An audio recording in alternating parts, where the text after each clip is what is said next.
자, 우리 옆에 분들하고 이렇게 한번 인사하시죠. 믿음 없는 자가 되지 마시고 믿는 자가 됩시다. 시작. 믿음 없는 자가 되지 마시고 믿는 자가 됩시다. 아멘. 네. 요한복음 2장에 갈릴리 가나 혼인잔치의 이야기는 여러분들이 너무나 잘 알고 또 좋아하는 그런 성경 구절 중에 하나입니다. 사흘째 되던 날, 다시 말하면 예수님이 세례를 받으시거든요. 세례 받고 3일째가 되던 날 예수께서 갈릴리 가나에 있는 한 혼인잔치집에 참석을 하셨어요. 예수님의 어머니도 거기 참석하셨고 예수님과 제자들도 초대를 받았습니다. 그러니까 마리아도 초대받았고 예수님도 초대받았고 또 제자도 초대받았다 그러면 뭔가 그들과 좀 관계가 있는 그 가버나움에서 뭔가 익히 알고 있는 사람의 잔치였을 거예요. 그러니까 모두가 다 초대받았겠죠. 근데 이제 결혼식에서 중요한 게 이 유대인들은 포도주예요. 포도주. 우리는 잔치 때마다 뭔 음료를 꼭 담그죠? 식혜. 우리 식혜를 담그고 또 예전에 막걸리를 이렇게 담궈서 그것이 잔치에는 반드시 필요한 것들로. 근데 포도주라는 건 잔치에 꼭 필요한 거예요. 근데 포도주가 떨어졌단 말이에요. 포도주가 고갈됐어요. 이런 상황에 예수님의 어머니는 예수님께 와서 아들아 포도주가 없단다. 어떻게 하면 좋지? 하고 와서 호소를 하는데 예수님은 이 어머니에게 좀 냉소적인 걸로 여기 성경에 보니까 여자요. 그게 나하고 무슨 상관이 있습니까? 아직 나의 때가 오지 않았습니다. 그게 조금 어머니를 어떻게 어머니라 그러지? 여자요. 그런데 이제 이 귀나이라는 말은 존칭어예요. 그러니까 왕후를 높여 부를 때 우리가 말하면 여자를 존경스럽게 레이디 이렇게 할 때 이제 프랑스에서는 마담이란 말이 우리는 다방에 가면 김마담, 박마담 그러지만 그 마담이란 말이 굉장히 높은 말이라 아주 상류사의 여인들을 마담이라고 부른다. 마담이라고. 그러니까 이 귀나이라는 표현은 굉장히 어머니를 높여서 부르는 그런 표현이에요. 그러나 친어머니처럼 엄마 이런 표현은 아니에요. 조금 뭔가 예수님과 어머니 마리아 사이에 뭔가 거리를 두는 듯한 그런 정중한 표현이라고 보시면 돼요. 근데 예수님이 뭔가 이렇게 거절 같은 걸 하시는 거 아니에요? 그게 나하고 무슨 상관이 있습니까? 내가 왜 그 책임을 내가 져야 합니까? 난 아직 내 때가 이르지 않았습니다. 예수님 때가 안 왔다는 거예요. 근데 어머니 마리아는 포기하지 않고 그 하인들을 불러서 저 예수님이 무슨 말씀을 하시든지 그대로 행하거라 라고 명령을 했어요. 그러니까 근데 그 집에는 보니까 돌로 만든 6개 항아리가 있는 정결 예식에 쓰는 거예요. 그러니까 식사하기 전에 어디 외부에 출타한테 들어오면 우리 손 씻듯이 유대인들은 코로나가 없으려면 손을 씻었어 벌써. 굉장히 이 건강이 따지는 민족이에요. 밖에 나갔다 들어오면 부정하다는 거 손을 씻고 발을 씻었어요. 그게 정결 예식에 쓰는 물 항아리 6개인데 예수님께서는 거기에 항아리 물을 채우라라고 말씀하세요.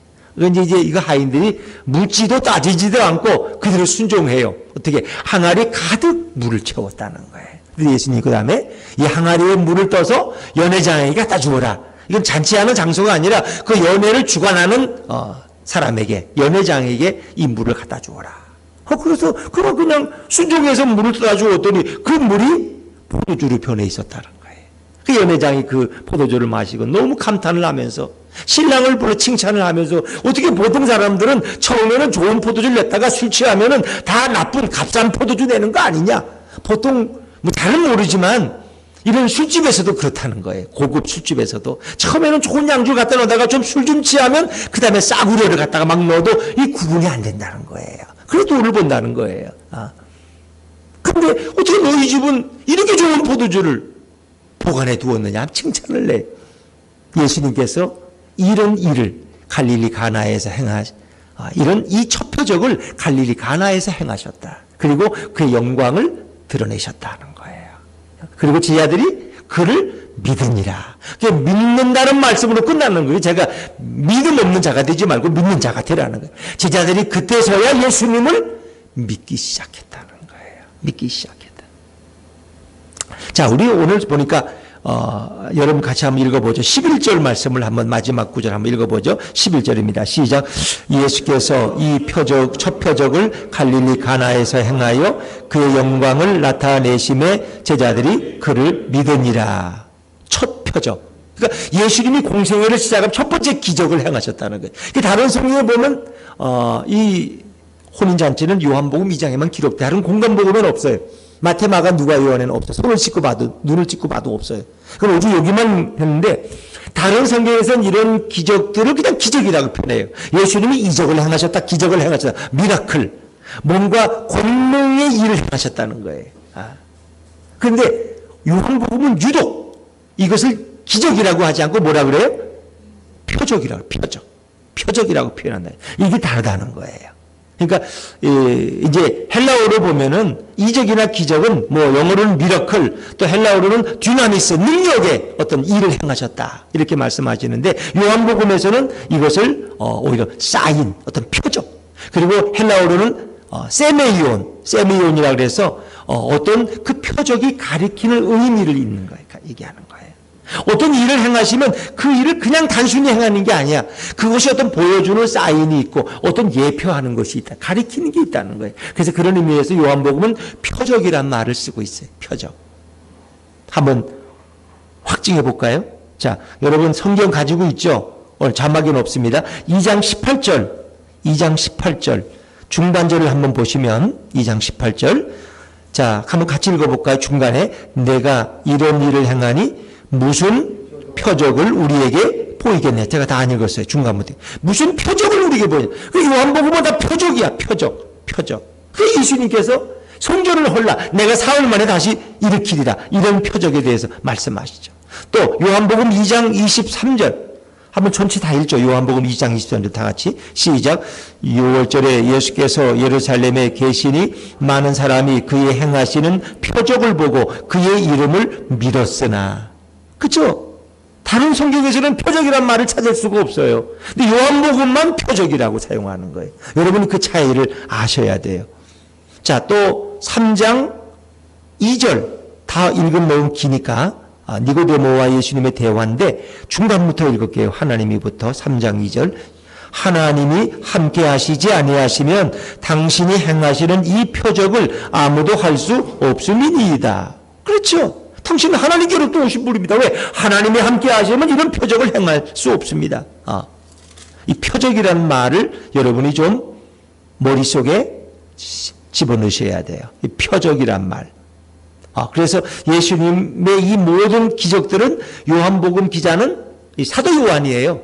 요한복음은 표적이란 말로 구체적으로 설명해요. 또 그날의 결혼식이 어떤 혹자는 사도 요한의 결혼식이었을 것이다. 요한의. 왜? 요한이 예수님과 사춘간이기도 하고 또 요한의 어머니와 예수님의 어머니도 친하거든요. 친척이니까. 그러니까 아마 예수님의 어머니 마리아가 그 집에 가서 아마 잔치를 돕는데 포도주를 담당하는 일을 아마 하지 않았겠나. 그 포도주가 떨어지니까 마리아가 당황해서 그 문제를 예수님께 가지고 왔을 것이다. 그렇지 않으면 뭐 마리아도 초대받고 예수님도 초대받고 또 제자들도 초대받고 이렇게 하기는 어려운 거죠. 하여튼 우리가 그렇게 추측합니다만 성경에 물론 그런 내용은 없습니다.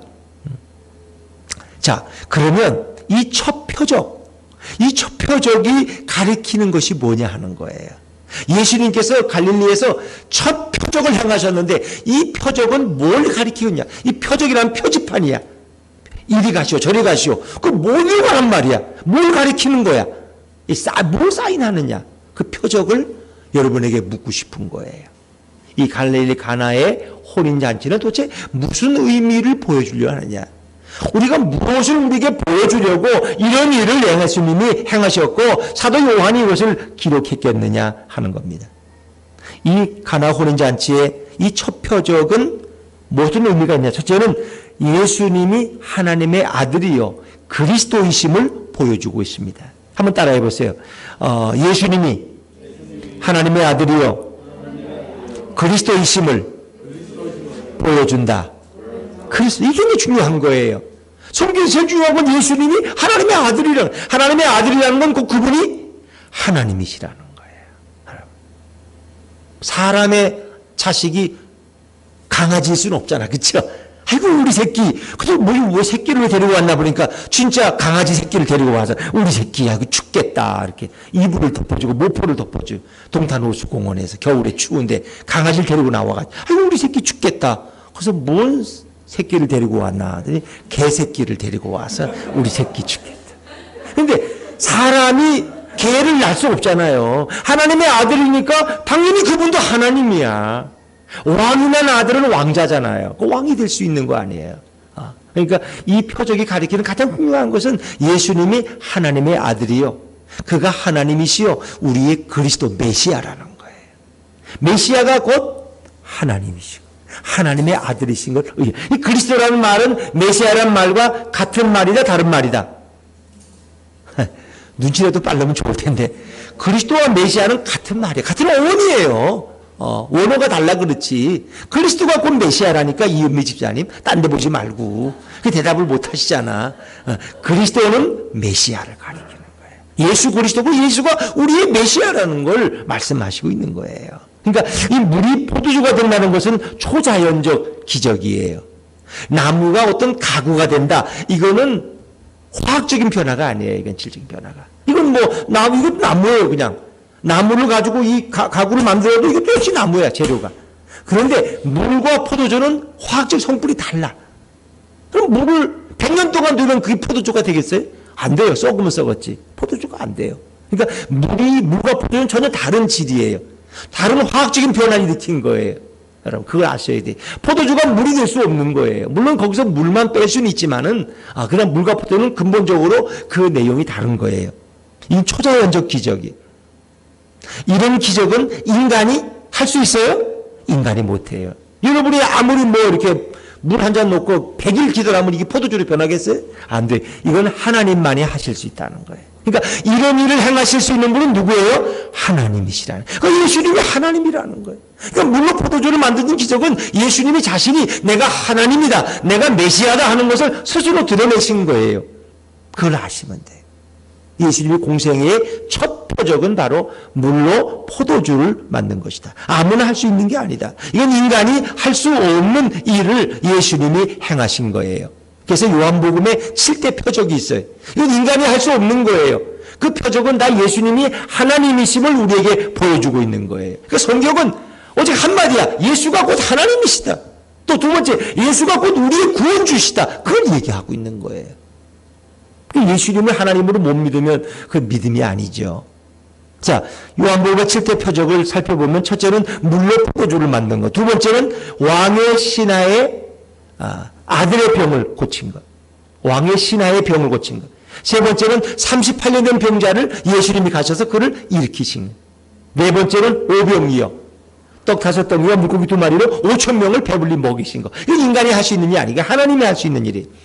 다섯 번째는 예수님이 물 위를 걸어가신 것, 그리고 풍랑을 꾸짖어서 잔잔케 하신 것. 여러분이 아무리 바다를 가서 꾸짖으면 바다가 잔잔해지겠어요? 여섯 번째, 소경의 눈을 뜨게 하신 사건. 일곱 번째, 죽은 나사로를 살리. 이미 죽어서 썩어서 냄새가 나는데 예수님이 그를 일으키셔. 이건 하나님만이 하실 수 있는 거예요. 그래서 요한복음의 이 표적이라는 것은 예수님이 하나님임을, 우리의 메시아임을 강하게 드러내고 있는 것입니다. 요한복음 20장 30절 이제 21장까지 있는데 그 마지막에 보면 이 기록된 이런 말씀이 있어요. 여기에 기록되어 있는 말씀의 표적 외에 다른 표적도 많이 행하셨다는 거예요. 예수님이 더 많은 표적을 행하셨지만 다 기록을 못하고 7개만 기록했다는 거예요. 그리고 한번 잘 들어보세요. 요한복음 20장 31절에 보니까 오직 이 표적들을 기록함은 너희로 예수께서 하나님의 아들 그리스도이심을 믿게 하려 함이요 또 너희로 믿고 그 이름을 힘입어 생명을 얻게 하려 함이니라. 이런 표적을 기록한 목적은 오직 하나예요. 예수가 하나님의 아들이심을 너희가 믿게 하려는 거예요. 예수가 하나님의 아들 그리스도이심을 여러분이 믿고, 여러분이 예수님을 믿고 그 이름을 힘입어 생명을 얻게 하는 것이 성경을 기록한 목적이라는 거예요. 요한복음 기자는 아주 분명해요. 왜 요한복음 1장을 읽어야 되냐? 왜 이걸 기록하느냐? 목적이 분명해요. 예수가 하나님의 아들이시고 그가 우리의 그리스도시고 그리고 그를 믿는 자마다 영원한 생명을 얻게 하려고 나는 이것을 기록했다. 성령의 감동 가운데 요한 기자는 이렇게 분명하게 기록을 해놓고 있어요. 그리고 요한복음은요, 1장 1절부터가 벌써 달라요. 태초에 뭐가 계시니라? 말씀이 계시니라. 이 말씀이 하나님과 함께 계셨고 이 말씀이 곧 하나님이시니라. 이 말씀이 누구예요? 그가 태초에 하나님과 함께 계셨고 요한복음 3절에 보니까 만물이 그로 말미암아 지은 바 되었으니 지은 것이 하나도 없이는 그가 없이는 된 것이 없다. 이 모든 천지 창조에 말씀이신 그분이 참여했다는 거예요. 근데 이 말씀이 누구예요? 곧 예수님이라는 거예요. 그리스도. 그래서 요한복음 1장 4절에 말씀이 육신이 되어 우리 가운데 거하셨다. 이것을 더 아주 쉬운 표현을 보면은 말씀이 사람이 되어 우리 가운데 사셨다. 이렇게 표현해요. 따라해 보세요. 말씀이 사람이 되어 우리 가운데 사셨다. 그렇죠. 우리와 함께 사셨다는 거예요. 그 말씀이 누구냐? 로고스라고 표현되는 그분이 곧 예수 그리스도예요. 창조 때부터 하나님과 함께 온 천지를 창조하신 그분이 사람의 몸을 입고 오셔서 우리와 함께 살아가셨다는 거예요. 그분이 바로 예수님이에요. 그 영광을 보니 하나님 아버지의 독생자의 영광이요 은혜와 진리가 충만하더라.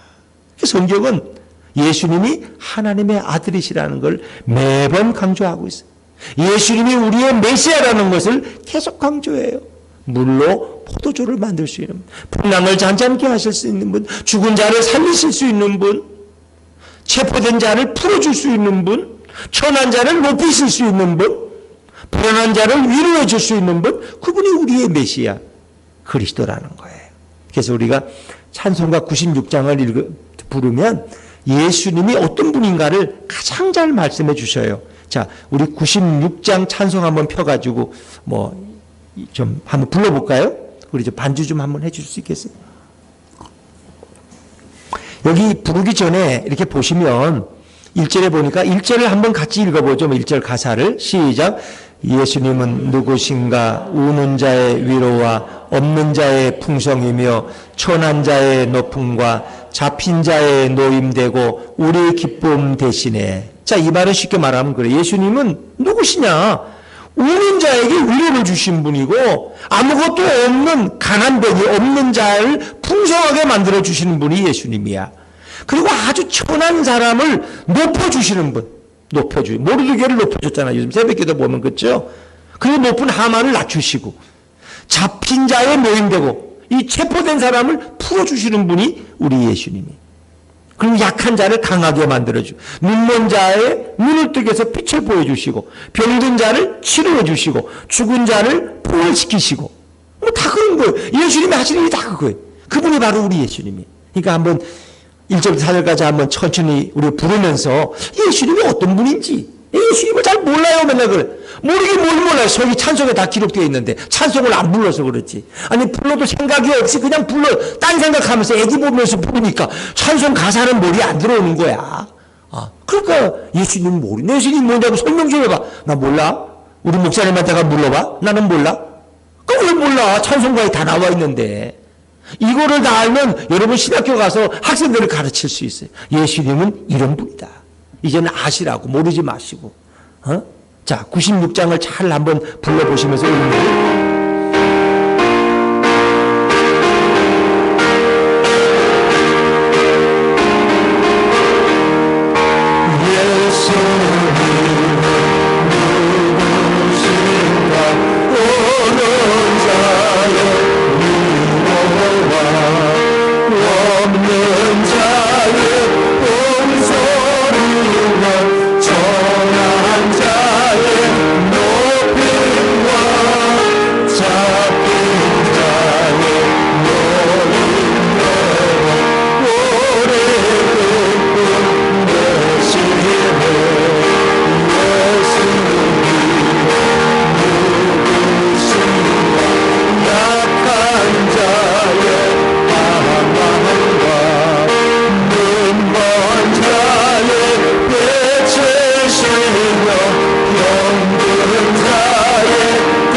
바뀌었습니다.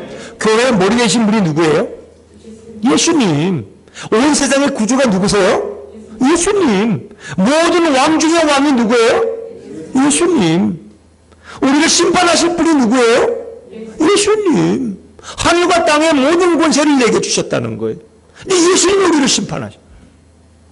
그러니까 뭐가 두려워요? 예수님이 제 심판관인데 뭐가 두렵겠어요? 나를 잘 아시는, 나를 사랑하시는 예수님이 심판관이신데 우리는 당연히 프리패스 아니에요? 패싱이죠.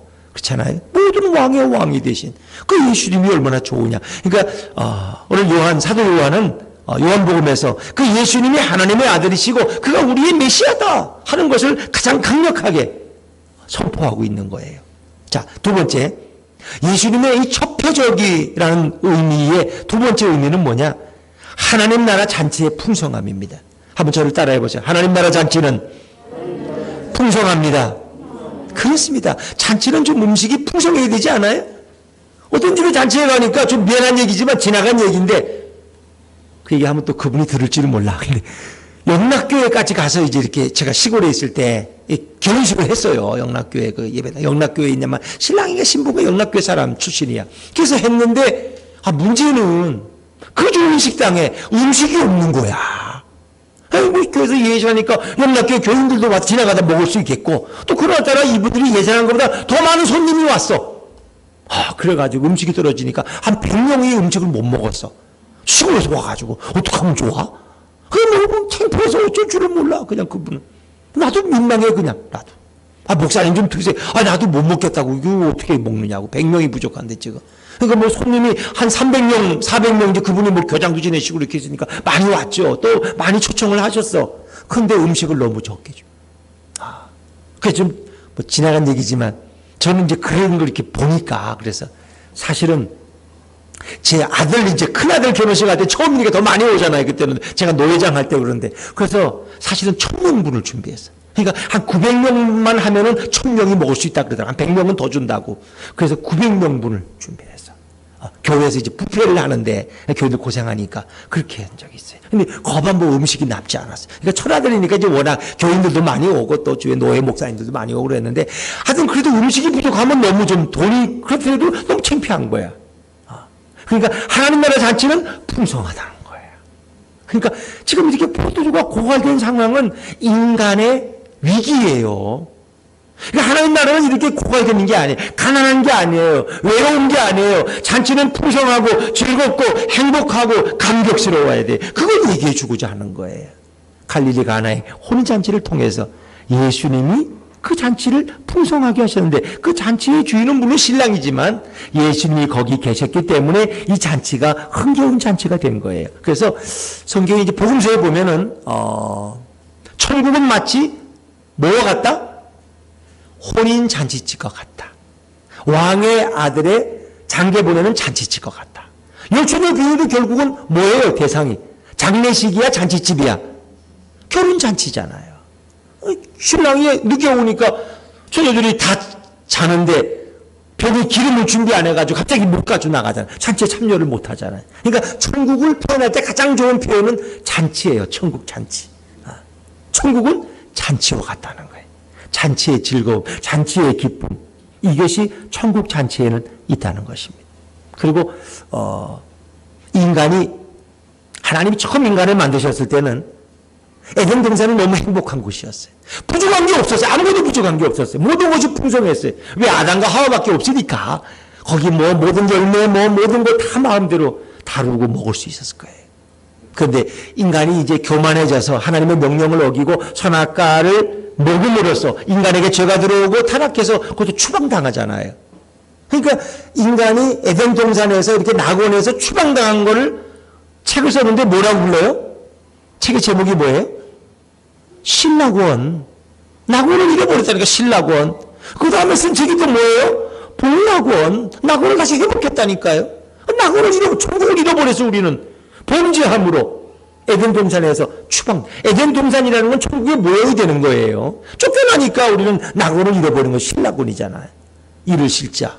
상실해버린 거예요. 근데 예수님이 오셔서 우리가 예수님을 믿고 그분이 십자가에 죽으시고 피 흘리심으로 다시 살아남으로 다시 그 낙원을 회복하게 된 줄로 믿습니다.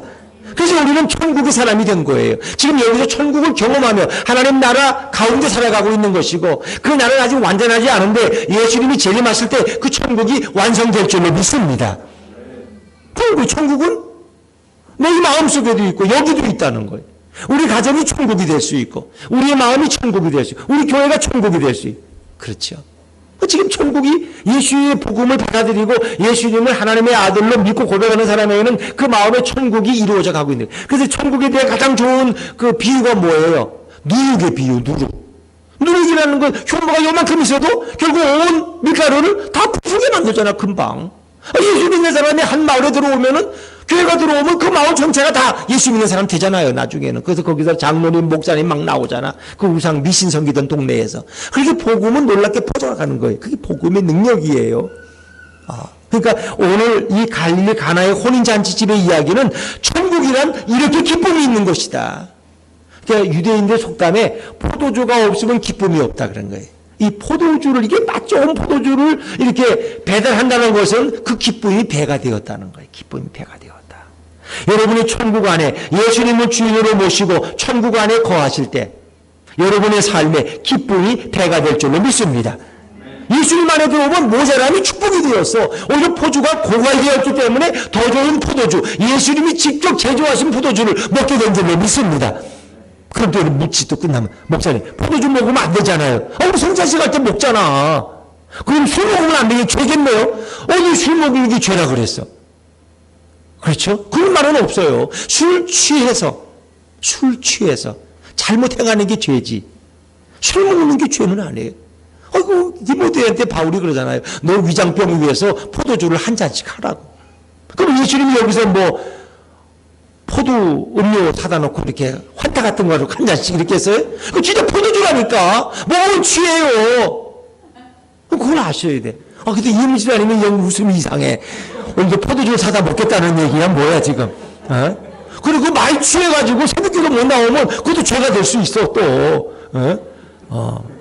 인수밥도 안 차려주고 그냥 알아서 해라 그러고 난 모르겠다. 이러면 안 돼.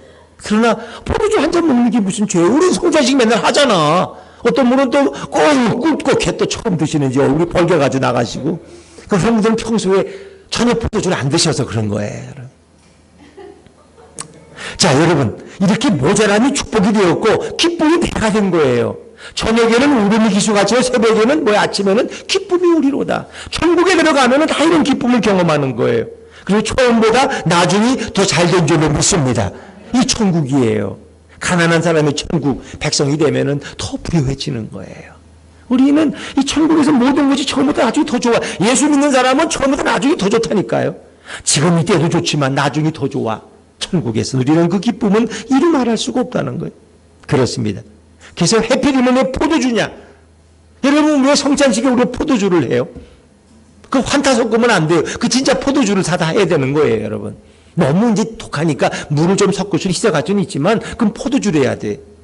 그럼 왜? 예수님의 보혈을 상징하니까. 만약에 우리 성찬식을 그러면 계피를 갖다 한다 그러면 누가 먹겠어요, 그거? 소피를 먹는다. 그거 누가 먹겠어요? 아유, 난 무서워, 냄새 나서. 그러나 포도주를 먹는 거는 그 의미가 있어요. 유대에서는 포도 농사를 제일 많이 짓거든. 포도 농사. 그 포도주가 예수님의 보혈을 상징하는 가장 적합한 거예요. 포도주는 썩지 않아요. 포도주는. 그래서 양치는 목동들이 이걸 가지고 다니면은 그게 며칠 몇 날을 지나도 포도주는 상하지가 않아. 그걸 물 대신 먹는 거야. 물은 상해요. 거기는 냉장고가 없으니까 예전에는. 그러나 포도주는 상하지 않기 때문에 가죽부대 넣었다가 마실 수 있는. 포도주가 어떻게 상해요? 알코올이기 때문에 안 상해. 그래서 예수님의 보혈을 상징하는 것이 포도주예요. 그러니까 마지막 성찬식 때 예수님이 포도주를 나누잖아. 이 잔을, 이 피를 마시는. 이것은 너희를 위하는 내 피다 말이에요. 포도주를 자신의 피로 삼는. 그건 예수님 십자가에서 흘리신 보혈을 상징하는 거예요. 그러니까 이 갈릴리 가나의 포도잔치, 이 혼인잔치에서 물로 포도주를 만든 것은 예수님이 장차 우리 온 인류를 위해서 그분이 보혈을 흘리고 그분이 십자가에 죽으실 것을 우리에게 보여주고 있는 거예요. 놀라운 대속의 사건을 우리에게 미리 예표하고 그래서 이걸 표적이라 그러는 거예요. 표적이라는 건 사인이야. 어떤 예수님의 대속, 예수님의 죽으심과 부활을 미리 우리에게 보여주고 있는 거예요. 대속적인 사건을 예수님이 행하실 것을 보여주죠. 그래서 오늘 가나의 혼인잔치는 하나님 나라의 풍성함을 우리에게 말씀하고 있다. 자, 이제 마지막 예수님의 첫 번째 의미는 이 나라는, 하나님의 나라는 뭘로 가는 나라예요? 뭘로 가요? 믿음으로 가는 나라. 교회에서 부르잖아요. 돈 많아도 못 가요. 하나님 나라. 잘생겨도 못 가요. 하나님 나라. 뭘로 가요? 믿음으로 가는 나라. 맨날 부르면서 뭐. 그러니까 이 천국 잔치에 참여하려면 믿음이 있어야 된다는 거예요. 지 아들이 예수를 믿게 되었더라. 믿음의 얘기로 끝나잖아요. 마리아도 예수님을 메시아로 믿었을까 안 믿었을까? 믿었다는 거예요. 왜냐하면 예수님의 어머니 마리아가 포도주가 떨어졌을 때 왜 예수님께 이 문제를 가지고 왔느냐? 그것은 하나님의 섭리예요. 예수님은 아직 내 때가 안 돼. 예수님의 때라는 것은 사실 십자가에 죽으실 때를 가리키는 거예요. 십자가에 달리실 때 그분은 영광을 받으시는 거예요. 그분이 하나님이시고 인류를 구원하는 그런 구속의 일을 행하시기 때문에. 그런데 예수님은 아직 내 때가 이르지 않다고 했지만은 결국 예수님은 오늘 당신의 뜻을 바꾸십니다. 그리고 물로 포도주를 만드셔요. 근데 자, 이제 보세요. 자, 우리 성전을 한번 그다음 읽어보시죠. 뭐 바쁘지만. 자, 우리 3절 4절 말씀, 3절 4절 말씀, 3절 4절 말씀 같이 읽죠. 시작. 포도주가 떨어진지라 예수의 어머니가 예수에게 이르되 저들에게 포도주가 없다 하니 예수께서 이르시되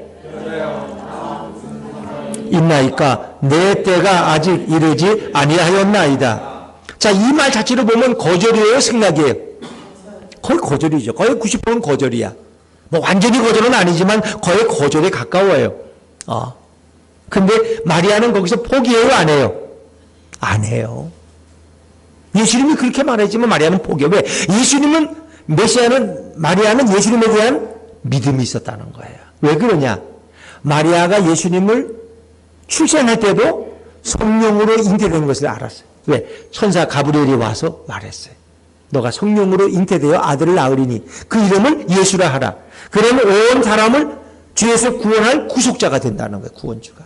그리고 누가복음 1장 31절 이하에 보면은 가브리엘 천사가 와서 또 말해요. 너가 아들을 낳는데 그는 거룩한 자요. 그는 큰 자요. 그는 하나님의 아들이요. 그는 정결한 자요.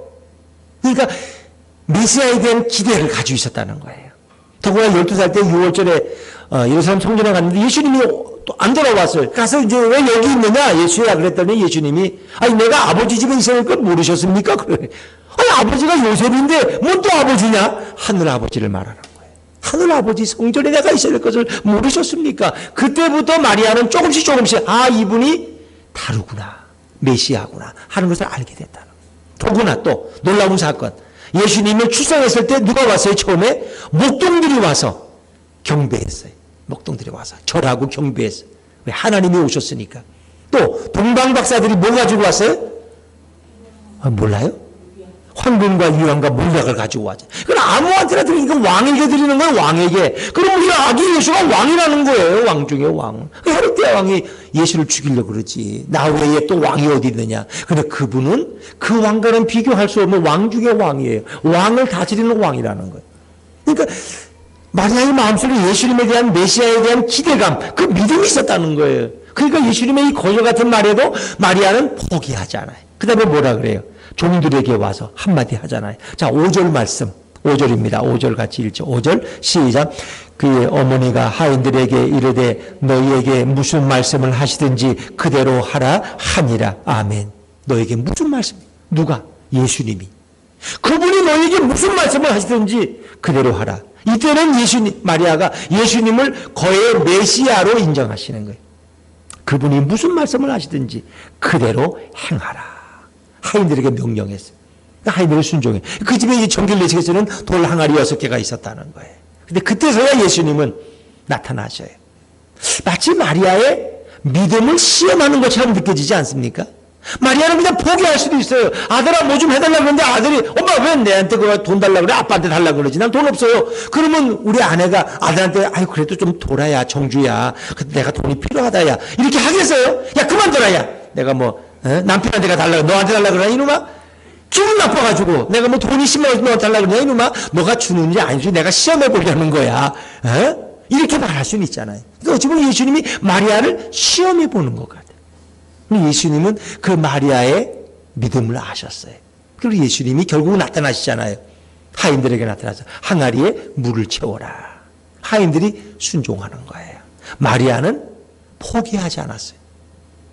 여러분이 기도할 때 응답이 빨리 안 되는 경우가 있고, 어떨 때 또 어떤 기도는 나는 그렇게 꼭 되고 싶은데 뭔가 주님의 뜻이 아닌 것 같아. 또 뭔가 주님의 뜻과 내 뜻이 뭔가 갈등을 일으키는 것 같아. 그때도 계속 기도해야 된다, 중단해야 된다. 계속 기도해야 된다. 마리아는 예수님이 거의 90% 거절이야. 그런데도 예수님은 더 이상 얘기 못하죠. 그러나 하인들에게 저분이 무슨 말씀을 하시든지 그대로 행하라. 그런데 예수님이 와서 결국은 그 마리아의 믿음을 보시고 결국 예수님도 아시죠. 그래서 와서 그 물로 포도주를 만드는 일을 행하는 거예요. 그런데 이제 그 마리아의 태도를 보고 하인들은 그대로 순종해요. 아니 여기다가 뭐 물을 채우래? 아니 왜 저러는 거지? 날씨가 더우나?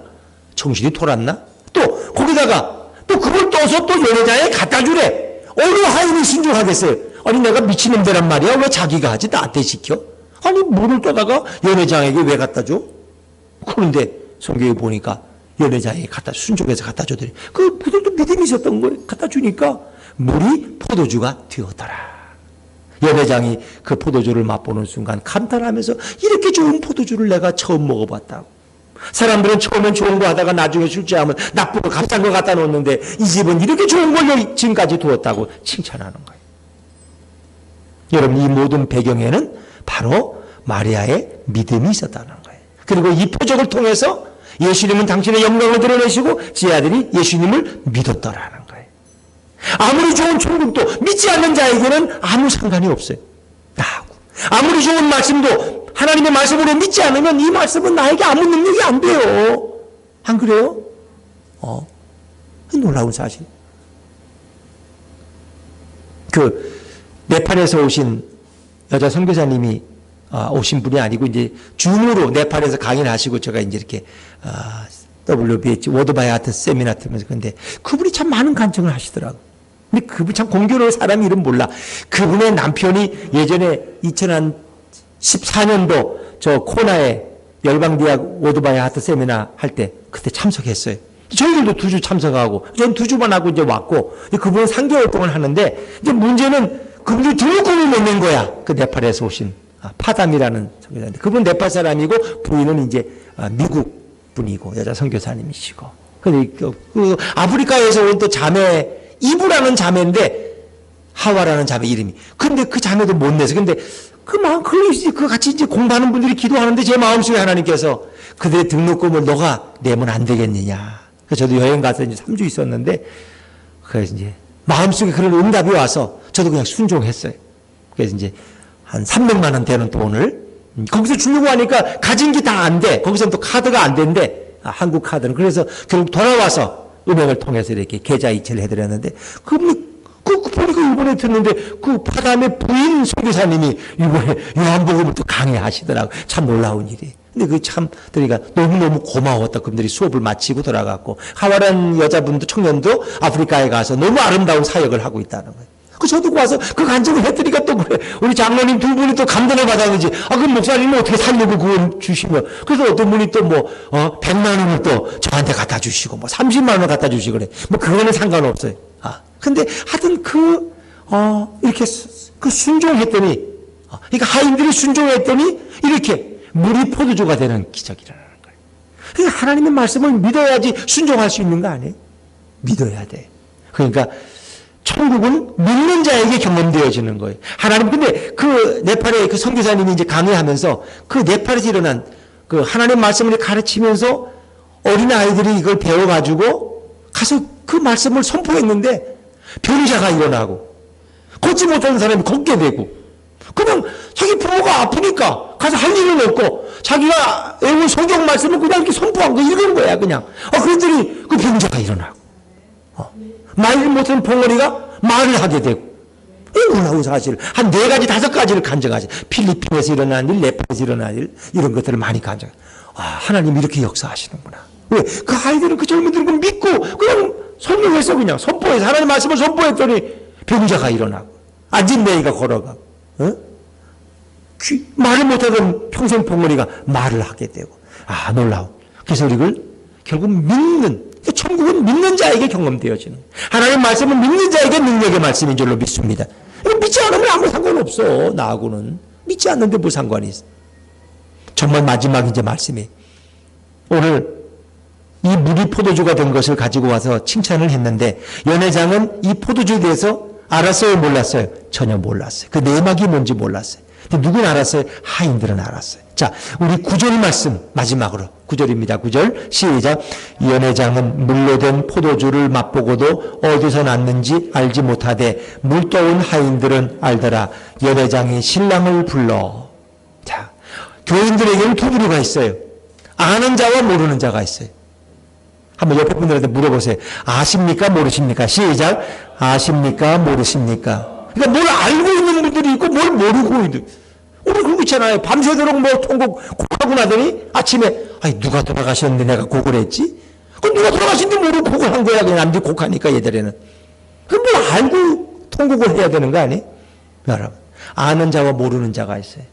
오늘 연회장은 이 포도주가 어디서 났는지 몰랐어요. 예수를 모르고 천국을 모르고 신앙생활 30년 할 수 있어요. 그 예수님과 아무 상관없어. 근데 종들은, 하인들은 알았어요. 이게 어떻게 된 건지, 어디서 나왔는지 알아요. 현충일 묵념하는 거 아니에요? 10시에. 그쵸? 근데 분들 귀를 막 쫑긋하고 왜 빨리 안 끝나냐고 이런 뜻으로 그냥 저를 쳐다보는 것 같아서 빨리 끝내야 되겠어요, 이제. 아는 자와 모르는 자가 있는 거예요. 여러분은 아십니까? 모르십니까? 예수를 아는 분이 있어요. 천국을 아는 분이 있어요. 구원을 아는 분이 있어요. 그냥 모르는 사람이 있어요. 그러니까 믿음으로 받아들이면 아는 거예요. 예수를 알아요. 어떤 분들은 그래요. 아니, 알아야지 믿으려 아냐고. 근데 알고 믿으려면 평생도 가도 못 믿는 사람도 있어요. 난 못 믿겠어, 나는. 근데 어떤 분들은 그냥 먼저 믿었어. 그 믿고 나니까 이해가 되더래, 그게. 여러분, 먼저 믿으면. 성경은 하나님의 말씀인 것을, 성경은 예수가 하나님의 아들이시고 하나님이심을, 메시아임을 증거하고 있는 것을 믿으시길 바랍니다. 믿는 자에게 생명이 임함을 믿으시기 바랍니다. 믿고 나면 나중에 이해가 된다는 거예요. 우리는 꼭 알아야 믿어. 이해가 돼야지 믿으려고. 오히려 반대로 성경은 믿는 거예요. 신앙은 믿는 거예요. 믿으면 이해가 되고 깨달아져요. 아는 자와 모르는 자, 이게 너무 중요해요. 예수를 아는 자와 모르는 자. 여러분들이 다 예수님을 너무 잘 알고 천국을 너무 잘 알고 천국을 늘 삶에서 경험하며 주님을 찬양하며 살아가는 그런 복된 성도들 다 되시기를 주의 이름으로 축원합니다. 축원합니다.